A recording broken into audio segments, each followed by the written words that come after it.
1 জুলাই পেরিয়ে আমরা আরেক জুলাই এসে উপস্থিত হয়েছি,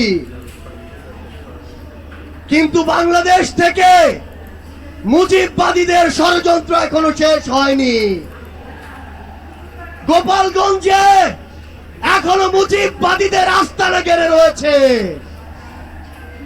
মুজিববাদীরা এখনো বাংলাদেশের বিভিন্ন জায়গায় সক্রিয় রয়েছে।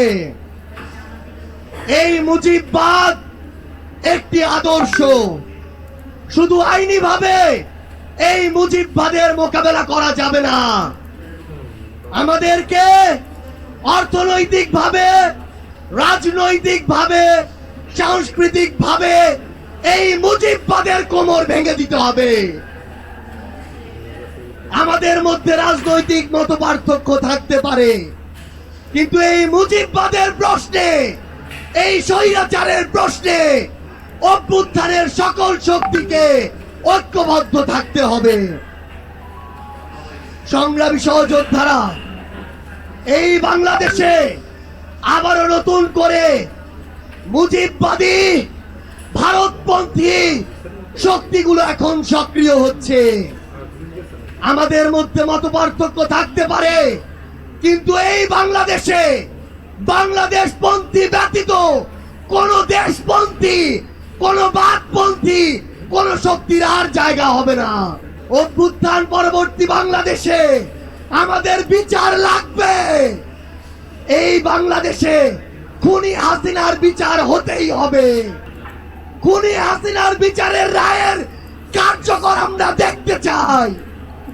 আমরা স্পষ্ট করে বলতে চাই, এই বাংলাদেশে বিচার বিভাগকে কোন দলের বিচার বিভাগ হিসেবে আমরা দেখতে চাই না। আইন শৃঙ্খলা রক্ষাকারী বাহিনীকে ক্ষমতার তোষামত করা বাহিনী হিসাবে আমরা দেখতে চাই না। আমরা স্পষ্ট করে আপনাদেরকে বলি, ৭২-এর মুজিববাদী সংবিধানকে এক পাশে রেখে কোনদিন এই বাংলাদেশপন্থী বাংলাদেশ সম্ভব নয়। আমাদের নতুন সংবিধান লাগবে, আমাদের গণপরিষদ নির্বাচন লাগবে, আমাদের নারীদের অধিকার আমাদের নিশ্চিত করতে হবে, আমাদের সংখ্যালঘু ভাই বোনদের অধিকার আমাদের নিশ্চিত করতে হবে। ফ্যাসিস্ট বিরোধী ২৪-এর শক্তি আমাদের ঐক্যবদ্ধ থাকতে হবে। তবে ঐক্যবদ্ধ মানে এই নয় যে আমরা কারো অন্ধভাবে দালালি করব। কেউ যদি চাঁদাবাজি করে আমরা সেটা মুখের উপরে বলবো, কেউ যদি সিন্ডিকেট চালায় আমরা সেটাও বলবো, কেউ যদি দখলদারিত্ব করে আমরা সেটাও বলবো। তবে আওয়ামী লীগের প্রশ্নে আমরা ঐক্যবদ্ধভাবে আমাদের লড়াই চালিয়ে যাব। সংগ্রামী সহযোদ্ধারা, রাজনীতিতে প্রতিদ্বন্দ্বিতা থাকবে, প্রতিযোগিতা থাকবে, কিন্তু রাজনীতির যে সৌন্দর্য, এই সৌন্দর্য যেন আমরা ধারণ করি, তাহলেই আগামীর বাংলাদেশ সামনের দিকে এগিয়ে যাবে।